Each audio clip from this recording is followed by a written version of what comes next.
آئیے ہم یہودیوں کی کتابیں تلمود اور مدراش کو دیکھیں۔ سیمیول ایس کوٹک کے اس paper embryology in Talmudic and Midrashic literature میں انہوں نے 3 اور 5ویں صدی کے یہودیوں کے عام تصورات یعنی بلیف اور کانسیپٹس پر روشنی ڈالی ہے۔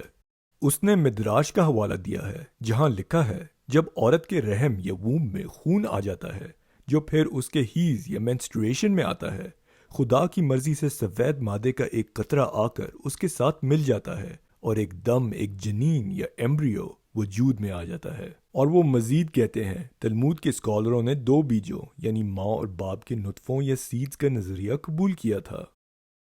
مزید یہ کہ تلمود کے مطابق انازل یا ایجیکولیشن کے وقت کا اثر بچے کی خصوصیات پر پڑتا ہے۔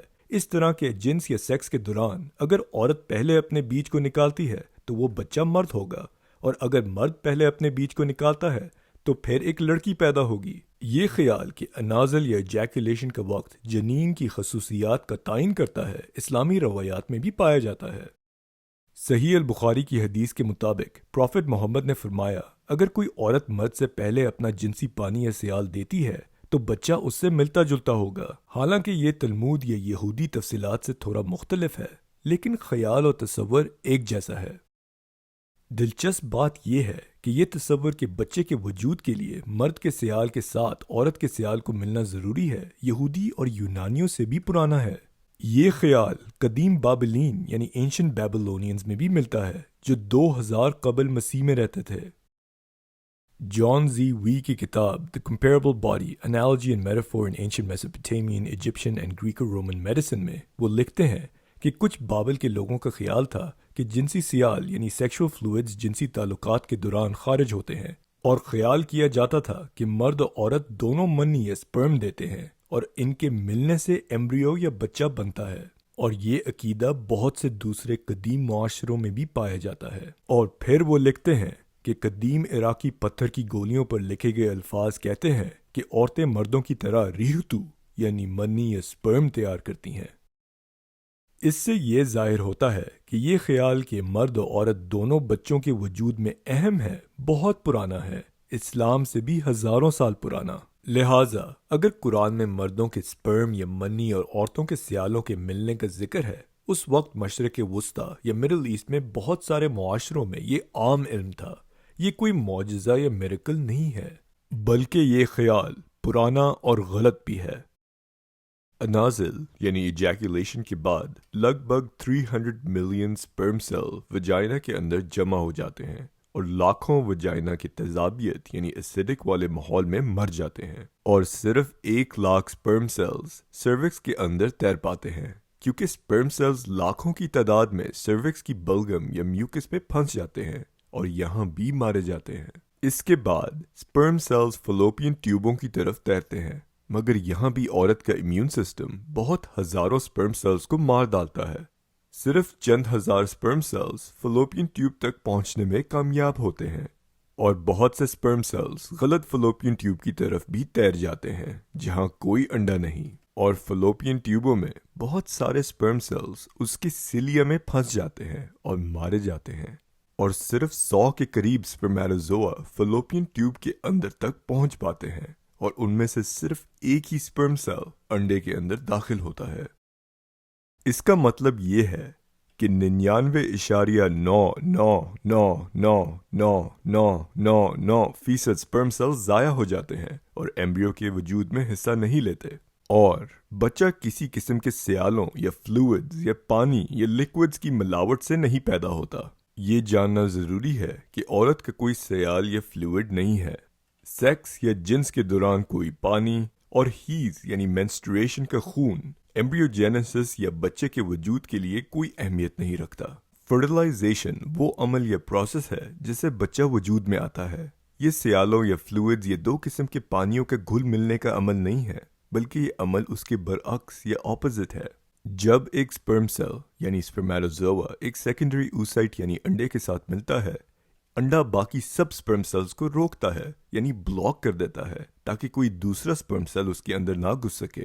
یہ ایک فاسٹ پولیسپرمی بلاک اور سلو پولیسپرمی بلاک کے ذریعے کیا جاتا ہے، جس کے نتیجے میں زونا پلوسیڈا جو انڈے کے باہر کا ایک حصہ ہے کسی دوسرے سپرم سیل کے لیے گھسنا ناممکن بنا دے۔ یعنی امپرمیبل ہو جائے۔ تو پھر فرٹیلائزیشن کے عمل کو سیال یا پانی کے مل جلنے کے طور پر بیان کرنا نہ صرف سادہ اور معصوم ہے بلکہ حقیقت سے بھی دور ہے۔ تو یہ ممکن ہے کہ قرآن کے مصنفین یعنی آتھرز وہ انسانی وجود اور فرٹیلائزیشن کے نظریات سے متاثر تھے جو اس وقت ان کے ہمسائے ممالک خصوصاً یونانیوں اور رومیوں کے مابین پائے جاتے تھے۔